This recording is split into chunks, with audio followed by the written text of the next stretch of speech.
Hello student, गृह विज्ञान की थर्ड ईयर की कक्षा में आपका स्वागत है। आज हम करेंगे क्रियात्मक विकास के बारे में। बाल विकास जो होता है उसमें जिस तरीके से मैंने बताया था पिछली कक्षा में कि जो बाल विकास है उसके अंतर्गत कई विकास क्रियाशील होते हैं, यानी कि उस बाल विकास के अंतर्गत मानव का विकास जो है वह कई तरह से होता है, क्योंकि जिसमें कि शारीरिक विकास आता है, क्रियात्मक विकास आता है, गत्यात्मक विकास आता है, सामाजिक विकास आता है, व्यवहारिक विकास आता है। कई तरह के ऐसे विकास होते हैं जो संपूर्ण रूप से बाल विकास कहलाता है, यानी कि बालक का जो पूर्ण विकास है यानी सर्वांगीण विकास इन सारे विकास के अंतर्गत होता है।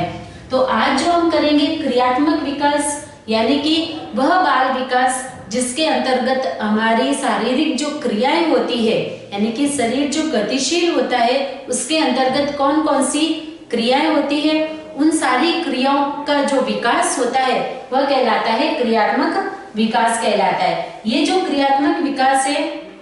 वह शरीर में 3 प्रकार के कार्यों के दौरान, यानी कि 3 प्रकार के ऐसे क्षेत्र है जिसके कारण कि हमारे शरीर की क्रियात्मक विकास होता है शरीर का, जिसके अंतर्गत सबसे पहले आता है धड़ के क्षेत्र में क्रियात्मक विकास। धड़ के क्षेत्र में क्रियात्मक विकास। सेकंड आता है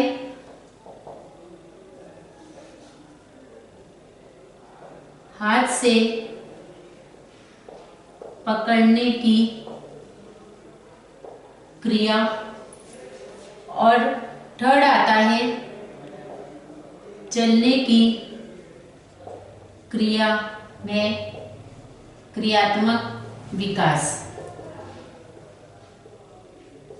ये 3 तरह के जो विकास है, यानी कि क्रियाएं हैं, धड़ की क्रिया, हाथ की क्रिया और चलने की क्रिया। इन 3 क्रियाओं से हमारी क्रियात्मक विकास का क्रियात्मक जो भी क्रियाएं होती है उनका विकास होता है। तो सबसे पहले आता है धड़ के क्षेत्र में, यानी कि धड़ यानी कि हम जो बैठते हैं, हमारा जो शरीर का ऊपरी भाग जो होता है, कमर से ऊपर का जो भाग होता है धड़ का, उसके अंदर उसकी जो क्रियात्मक यानी कि उसके द्वारा जो क्रिया की जाती है उसका विकास कैसे होता है, यानी कि जो हम बैठने की क्रिया करते हैं, यानी कि धड़ के क्षेत्र में हम कौन सी क्रिया करते हैं, बैठने की। इस बैठने की जो क्रिया है इसके दौरान हमारा क्रियात्मक विकास होता है। जैसे कि छोटे बच्चे होते हैं वह धीरे धीरे घुटनों के बल चलना करते हैं, 4 माह में बैठने की क्रिया का प्रारंभ करते हैं, यानी कि जो थोड़ा थोड़ा सहारा लेके करते हैं। 5 माह में सहारे के साथ साथ ज्यादा देर तक वह बैठते हैं। 6-7 माह में जो बच्चे होते हैं वह सहारा के बिना ज्यादा देर तक, थोड़ी देर तक बैठ पाते हैं। लेकिन 8-9 माह के जो बच्चे होते हैं, यानी कि जब तक उनका 1 साल पूरा होने लग जाता है तब तक वह बिना सहारे के ज्यादा देर तक बैठ जाते हैं। यानी कि साल भर, बच्चे के जन्म से लेके साल भर तक के दौरान के अंदर वह धीरे धीरे हर थोड़े थोड़े महीनों के बाद वह बैठने की क्रिया करने लगता है। यानी कि कभी वह सहारा लेके बैठता है, कभी बिना सहारे के बैठता है, थोड़ी देर बैठता है, फिर धीरे धीरे करके वह ज्यादा देर तक बैठना सीख जाता है। यानी कि बिना सहारे के वह बैठना साल भर के तक जाकर वह सीख जाता है। तो इसके दौरान यानी कि बैठने की क्रिया के दौरान धड़ के क्षेत्र में वह उसका क्रियात्मक विकास होता है। सेकंड आता है हाथ से पकड़ने की क्रिया, यानी कि बच्चे जब बड़े हो जाते हैं, यानी कि साल भर के बाद धीरे धीरे बच्चे क्या करते हैं, किसी भी वस्तु को आसानी से पकड़ने की क्रिया कर पाते हैं। छोटे जब होते हैं तब वह धीरे धीरे किसी वस्तु को पकड़ने की, अपने हाथों के पंजों से वह पकड़ने की कोशिश करते हैं, जिसमें कि हाथ को फैलाना है, किसी वस्तु को छूना है, वस्तु को पकड़ना है और फिर मुट्ठी से पकड़ना, ये सारी क्रियाएं की जाती है। यानी कि हाथ से पकड़ने की क्रियाएं के दौरान क्या क्या कौन कौन सी क्रिया की जाती है। पहला तो हाथ फैलाना, वस्तु को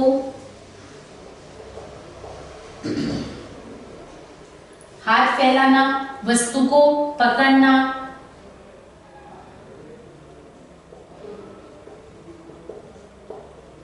वस्तु को उंगली से पकड़ना,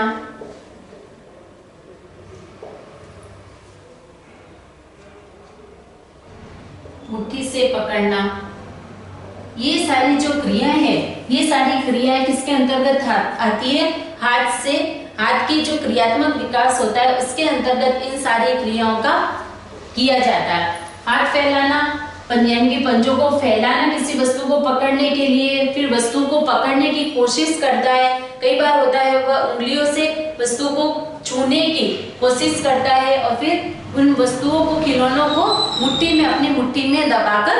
रखता है। तो इस तरीके से जो भी क्रियाएं वह करता है, यानी कि पंजों से, उंगलियों से उसकी जो भी क्रियाएं होती है, तो उससे उनके दो हाथों की जो है वह, उस हाथों का क्रियात्मक विकास होता है उससे, यानी कि धीरे धीरे हाथों की हथेलियों का, पंजों का, उंगलियों का उससे विकास होता है, यानी कि वह बढ़ती है और क्रियाशील होती है। फिर आती है चलने की क्रिया। चलने की क्रिया के दौरान जो है वह, उसमें क्रियात्मक विकास होता है कि जैसे जैसे बच्चा बड़ा होता है वैसे वैसे चलना सीख जाता है, जिसमें कि पैर मारना है, पलटना है, खिसकना है, रेंगना है, खड़ा होना, ये सारी क्रियाएं जो होती है वह उसमें चलने की क्रिया के दौरान आता है। सबसे पहले पैर मारना, पैरों से वह धीरे धीरे मारना सीखता है। फिर पलटना है,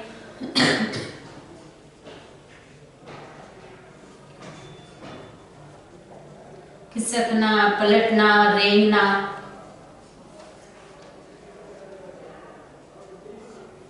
मुड़ना, मुड़ना, ठीक है ना, धीरे घुटनों के बल खड़ा होना,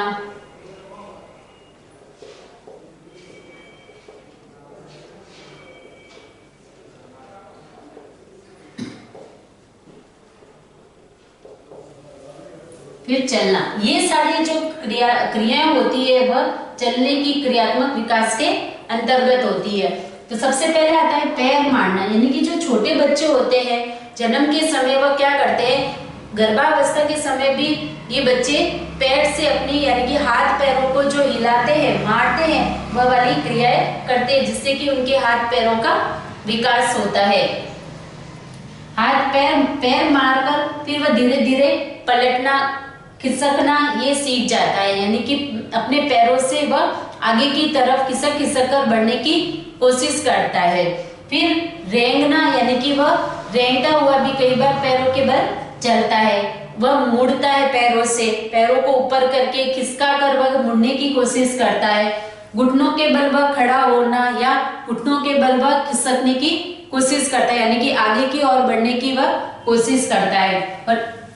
इन क्रियाओं के दौरान, जैसे जैसे वह इन क्रियाओं को करता रहता है, इन सारी क्रियाओं को करने के दौरान वह क्या होता है, चलना सीख जाता है, यानी कि चाहे वह वस्तु को पकड़कर चले, वस्तु को धीरे धीरे पकड़कर वह खड़ा हो जाता है, लेकिन खड़ा होकर धीरे धीरे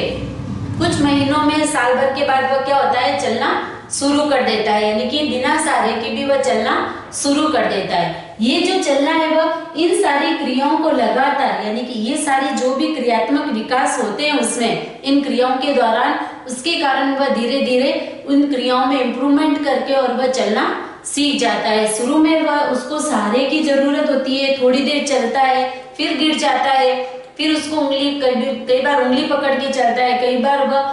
किसी सहारे को पकड़कर चलने की कोशिश करता है, लेकिन वह इस क्रिया का धीरे धीरे करता रहता है प्रयास। धीरे धीरे प्रयास करने के दौरान वह अपने आप ही चलना सीख जाता है, यानी कि ये जो विकास होते हैं,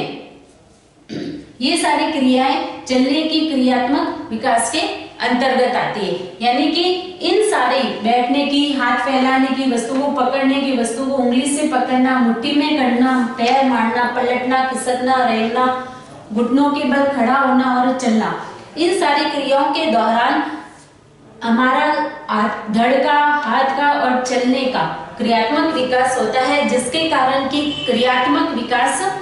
हो जाता है हमारे शरीर का, यानी कि हमारे शरीर की जो भी क्रियाएं होती है, चलना, फिरना, बैठना, ठीक है ना, ये सारी जो क्रियाएं हैं वह क्रियात्मक विकास के अंतर्गत क्रियाशील होती है, यानी कि हमारे शरीर का क्रियात्मक विकास होने लग जाता है जब ये क्रियाएं पूरी होती है, जब तक हमारे शरीर का क्रियात्मक विकास। और ये जो क्रियात्मक विकास है वह हमारे गर्भावस्था के समय ही शुरू हो जाता है, यानी कि जब शिशु का शरीर बढ़ना शुरू हो जाता है तभी वह गर्भावस्था के समय यानी कि माँ की गर्भ के अंदर ही वह मूवमेंट करना शुरू कर देता है। अपने हाथ पैरों को मारना है, गर्भ में घूमना है अपनी जगह पर, इस तरह की वह क्रिया करना शुरू कर लेता है, जिससे कि उसके शरीर में ग्रोथ होने लगती है, क्रियाएं शुरू हो जाती है, जिससे कि उसके धीरे धीरे इन क्रियाओं को करने से उसका क्रियात्मक विकास बढ़ जाता है। तो इस तरीके से आज हमने क्रियात्मक विकास के बारे में किया, और ये सारी जो क्रियात्मक विकास है वह जन्म यानी कि गर्भावस्था से लेकर साल भर तक के बच्चों के अंदर धीरे धीरे समय के अनुसार बढ़ता हुआ हमें नजर आता है। और साल भर के बाद ये जो विकास है तीनों वह पूर्ण रूप से यानी कि क्रियात्मक विकास पूर्ण रूप से जो पूरी तरह होना साल भर तक के बच्चों के अंदर पूरी तरह हमें दिखाई देता है। क्रियात्मक विकास यानी कि साल भर के जो बच्चे होते हैं वह पूरी अच्छे से बैठ पाते हैं, बिना सहारे के वस्तुओं को छूना है, पकड़ना है, अच्छे से खेले यानी कि खिलौनों के साथ खेलने लग जाते हैं और चलने की क्रिया आराम से कर सकते हैं। यानी कि क्रियात्मक विकास के साथ साथ उनकी दौड़ने की, भागने की, पकड़ने की, बैठने की, ये सारी सोने की, ये सारी क्रियाएं अच्छे से हो पाती है। तो बच्चों का जो बाल विकास है उसके अंतर्गत जिस तरीके से शारीरिक विकास हमने पढ़ा है होता है, उसी तरीके से क्रियात्मक विकास भी जरूरी है। अगर ये क्रियात्मक विकास नहीं होगा यानी कि बच्चों की शारीरिक विकास के साथ साथ अगर उनकी क्रियाओं में विकास नहीं होगा तो ये जो अवस्थाएं हैं वह क्या पूरी नहीं हो पाएगी, यानी कि वह चल फिर नहीं सकेंगे, वह बैठ नहीं सकेंगे, उनमें कोई ना कोई मिस्टेक रह जाएगी। तो इसके कारण बच्चों की क्रियात्मक विकास का होना जरूरी है। और क्रियात्मक विकास पूर्ण रूप से कब हो पाएगा, जब माता है गर्भावस्था के समय वह अच्छे से भोजन कर सके, पोषक युक्त भोजन अगर लेगी, बच्चों का पूरी तरीके से अपना और शिशु का दोनों का ध्यान रखेगी, उन्हें भरपूर पोषक तत्व युक्त भोजन मिलेगा, तभी ये जो क्रियात्मक विकास है यानी कि बाल विकास अच्छे से हो पाएगा। तो ये था आज के क्रियात्मक विकास के बारे में हमने पढ़ा है कि क्रियात्मक विकास किस तरीके से बालकों का बाल विकास किया जाता है, बाल विकास के अंतर्गत होता है, जिससे कि बाल विकास पूर्ण रूप से हो जाता है। तो इस तरीके से क्रियात्मक विकास के नेक्स्ट पॉइंट हम अगला विकास हम नेक्स्ट क्लास में करेंगे। आज के लिए इतना ही, धन्यवाद।